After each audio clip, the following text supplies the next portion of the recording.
Dear students, very good morning. You welcome again in my class.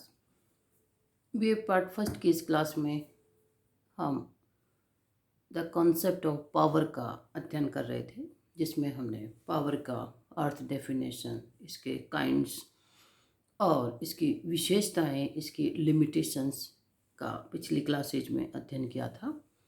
और शक्ति का प्रभाव, बल आदि से जो डिफरेंस है, क्योंकि बोलचाल की भाषा में इन्हें एक ही रूप में मान लिया जाता है, लेकिन शक्ति से जुड़ी बहुत सी ऐसी कॉन्सेप्ट है जिनसे उसका माइन्यूटली देखा जाए तो काफ़ी डिफरेंस होता है। हमने शक्ति और प्रभाव के संबंध में दोनों को संभवतः एक ही रूप में प्रयोग कर लिया जाता है, लेकिन शक्ति और प्रभाव दोनों में काफ़ी डिफरेंस है। जैसे ब्रचाश और बारात ने अपनी पुस्तक पॉलिटिकल पावर में इन दोनों में बहुत सी भिन्नताएं बताई हैं। शक्ति में एक भौतिक तत्व है जिसका प्रयोग भौतिक तरीके से किया जा सकता है। प्रभाव में नैतिक बल है, क्योंकि शक्ति का प्रयोग व्यक्ति के बाहरी आचरण पर असर करता है और प्रभाव व्यक्ति के अंतर्मन पर असर करता है। इसलिए प्रभाव को नैतिक स्वरूप में अभिव्यक्त किया जाता है। शक्ति मूर्त है और प्रभाव अमूर्त है। शक्ति के प्रयोग को, शक्ति के प्रसार को, शक्ति के संचय को देखा जा सकता है, लेकिन प्रभाव चूंकि व्यक्ति के मन और मस्तिष्क पर असर करता है, उसे केवल महसूस किया जा सकता है। तो शक्ति मूर्त है और प्रभाव अमूर्त है। शक्ति निर्विकल्प है, प्रभाव सविकल्प है, क्योंकि शक्ति की जगह केवल शक्ति को ही प्रयोग किया जा सकता है, लेकिन प्रभाव में किसी अन्य को अपने अनुसार आचरण करने के प्रभाव में कई विकल्प होते हैं। व्यक्ति को कई तरीके से प्रभावित किया जा सकता है, जबकि शक्ति में केवल एक ही तरीका है, पावर के रूप में ही अन्य व्यक्ति पर उसका असर छोड़ा जाता है। शक्ति दूसरे व्यक्तियों को प्रभावित करने में किसी न किसी रूप में कटुता को बढ़ाती है और प्रभाव हमेशा सद्भाव को उत्पन्न करता है। शक्ति कटुता नहीं भी बढ़ाए, ये प्रभावित होने वाले व्यक्तियों के स्वभाव पर, उनके आचरण पर निर्भर करता है, लेकिन शक्ति की जो प्रवृत्ति है वो कटुता को जन्म देती है, लेकिन प्रभाव इसके विपरीत सद्भाव उत्पन्न करता है। प्रभावित होने वाला व्यक्ति अपने अंतर्मन से किसी चीज को स्वीकारता है, तभी किसी से प्रभावित होता है। और शक्ति में किसी को शक्ति के आधार पर, भय के आधार पर, डर के आधार पर प्रभावित किया जा सकता है। शक्ति अप्रजातांत्रिक है और प्रभाव प्रजातांत्रिक है, क्योंकि शक्ति का प्रयोग कम लोगों के द्वारा या किसी एक के द्वारा किया जाता है, जिसको कि हम डेमोक्रेटिक तरीके से यूज नहीं कर सकते। प्रभावित करने में, अन्यों के व्यवहार को नियंत्रित करने के लिए एक अच्छी फौज चाहिए, लेकिन प्रयोग उसका लिमिटेड लोगों के द्वारा किया जाता है। प्रभाव एक ऐसा तत्व है जिसका प्रयोग करने वाला और जिन पर प्रभाव का प्रयोग किया जाए वो बहुत अधिक मात्रा में हो सकते हैं। प्रभाव को दूसरे की सहमति के आधार पर ही आप उस पर प्रभाव छोड़ सकते हैं, तो उसे हम डेमोक्रेटिक सिस्टम कहते हैं, जिसमें दोनों की आपसी सहमति होती है। शक्ति का क्षेत्र सीमित है, क्योंकि पावर को हर जगह हर समय प्रयोग नहीं किया जा सकता, लेकिन प्रभाव का प्रयोग शक्ति की अपेक्षा व्यापक है। और शक्ति को सभ्यता और संस्कृति के बाहरी तत्व के रूप में, एक्सटर्नल एलिमेंट के रूप में इसे समझा जाता है, जबकि प्रभाव प्राय व्यक्तिगत, अमूर्त और बाहरी होता है। शक्ति हालांकि सभ्यता संस्कृति के संरक्षण के लिए इसकी अति महती आवश्यकता है, लेकिन शक्ति का सही मायने में प्रयोग करने के लिए उसे प्रभाव की भी आवश्यकता होती है। प्रभाव होगा तो शक्ति अपना कार्य ज़्यादा सही तरीके से कर सकती है। प्रभाव के अभाव में शक्ति के प्रयोग के परिणाम किसी भी रूप में आ सकते हैं। जहाँ पर प्रभाव शक्ति के अंतर्गत सम्मिलित हो जाता है तो उसके प्रयोग के परिणाम हमेशा सकारात्मक ही आएंगे। इसी तरह प्रभाव की तरह एक शक्ति और बल को भी एक ही रूप में प्रयोग करने का अमूमन देखा जाता है, जबकि शक्ति और बल दोनों में काफ़ी डिफरेंस है। बोलचाल की भाषा में पावर और बल एक ही रूप में समझ लिया जाता है। जैसे रॉबर्ट बायरस्टेड ने भी कहा कि शक्ति बल प्रयोग की योग्यता है, न कि उसका वास्तविक प्रयोग। एक संभावना रहती है कि बल का प्रयोग किया जा सकता है और बल का प्रयोग नहीं भी किया जा सकता है। शक्ति प्रच्छन्न बल होती है और बल प्रकट शक्ति, इन दोनों में इतनी साम्यता है क्योंकि बल और शक्ति दोनों ही व्यक्ति और व्यक्ति समुदाय के बाहरी आचरण को प्रभावित करते हैं। पावर का एक जो एक्सट्रीम रूप है उसे हम बल मान सकते हैं। जैसे थ्रेसिमैक्स ने कहा कि शक्ति और बल में भेद नहीं किया जा सकता क्योंकि दोनों एक ही है।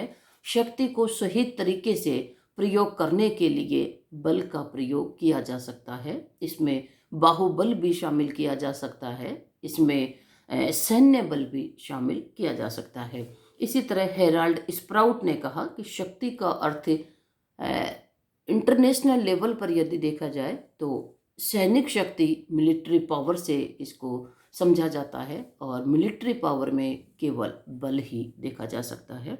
लेकिन दोनों ही कॉन्सेप्ट देखने में समान प्रतीत होती है, पर वास्तव में दोनों में बहुत अंतर है।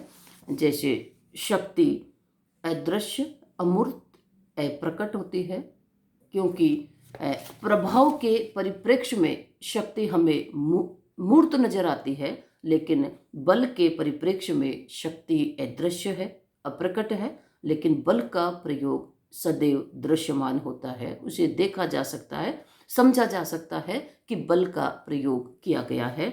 मूर्त और प्रकट होता है बल हमेशा, जबकि शक्ति को कई बार नहीं समझा जा सकता। इसी तरह बाध्यता का अंतर, शक्ति का प्रयोग करने में कई बार बाध्यता की प्रवृत्ति उसमें नहीं होती, लेकिन बल के प्रयोग में हमेशा हमें बाध्यता नजर आती है। शक्ति एक विस्तृत अवधारणा है, लेकिन बल एक लिमिटेड है, क्योंकि बल का प्रयोग एक लंबे समय तक और हमेशा के लिए नहीं किया जा सकता।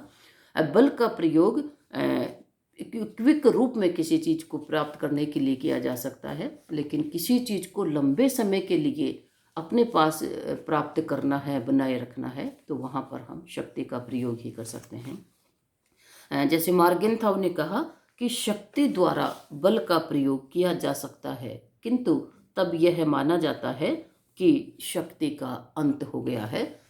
स्पेशली जब बल का प्रयोग किया जाता है तो पॉलिटिकल पावर का वहाँ पर अंत समझा जाता है कि राजनीतिक शक्ति का अंत हो गया, इसलिए अब बल प्रयोग की आवश्यकता है। इसी तरह एक कॉन्सेप्ट पावर एंड अथॉरिटी, शक्ति और सत्ता भी है, जिनको भी आम उसमें बोलचाल की भाषा में एक समझ लिया जाता है, लेकिन इनमें भी दोनों को माइन्यूटली देखा जाए तो काफ़ी अंतर भी होता है। जैसे बायरस्टेड ने इनके संबंध के उसमें कहा कि सत्ता शक्ति के प्रयोग का संस्थागत अधिकार रखती है, किंतु वह स्वयं शक्ति नहीं होती, क्योंकि सत्ता से पावर को, शक्ति को संस्थागत ऑर्गेनाइज रूप में किया जा सकता है और सत्ता शक्ति के प्रयोग को सिस्टेमेटिक कर देती है। इसी तरह कार्ल जे फ्रेडरिक ने कहा कि सत्ता शक्ति का एक प्रकार नहीं है, यह एक ऐसी चीज है जो शक्ति को उत्पन्न करती है परंतु स्वयं शक्ति नहीं है। जैसे आज सत्तारूढ़ जो सरकारें हैं, ये सत्ता उनके पास एक ऐसी चीज है जिसके आधार पर उन्हें स्वयं में पावर प्राप्त हो जाती है और सत्ता के बिना वो पावरलेस हो जाएंगे। तो सत्ता शक्ति को उत्पन्न करने वाला एक तत्व है। सत्ता के बिना जो शक्ति है वो असंस्थायीकृत, असाधनात्मक, परिस्थितिजन्य और अनिश्चित होती है। सत्ता इन्हें संस्थायीकृत कर देती है। सत्ता के पास शक्ति के प्रयोग के साधन है और ये निश्चित स्वरूप भी शक्ति को दे देती है। सत्ता संस्थायीकृत होने के कारण अपने विषय क्षेत्र और प्रकृति में निश्चित होती है। उसके निर्देशों को बाध्यकारी मानकर अधीनस्थों द्वारा उसका पालन किया जाता है। लेकिन शक्ति और सत्ता भी एक कॉन्सेप्ट नहीं है, दोनों में काफ़ी डिफरेंस है। शक्ति की कामना को बढ़ाती है क्योंकि शक्ति का एक नेचर है, वो अपने उसमें और वृद्धि का प्रयास करती है और शक्ति अपना प्रदर्शन करने की चाहत भी हमेशा रखती है। और ये प्रदर्शन करने की जो चाहत है ये अंततः संघर्ष को जन्म देती है।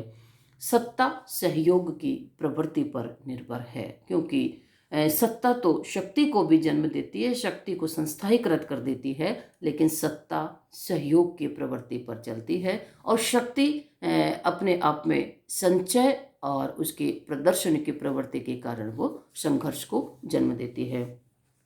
शक्ति भौतिक तत्व है और सत्ता वैधानिक तत्व है क्योंकि सत्ता के साथ कानून का समायोजन होता है, जबकि शक्ति में एक भौतिक तत्व की प्रधानता है। शक्ति साधन है और सत्ता कर्ता की स्थिति में समझी जाती है।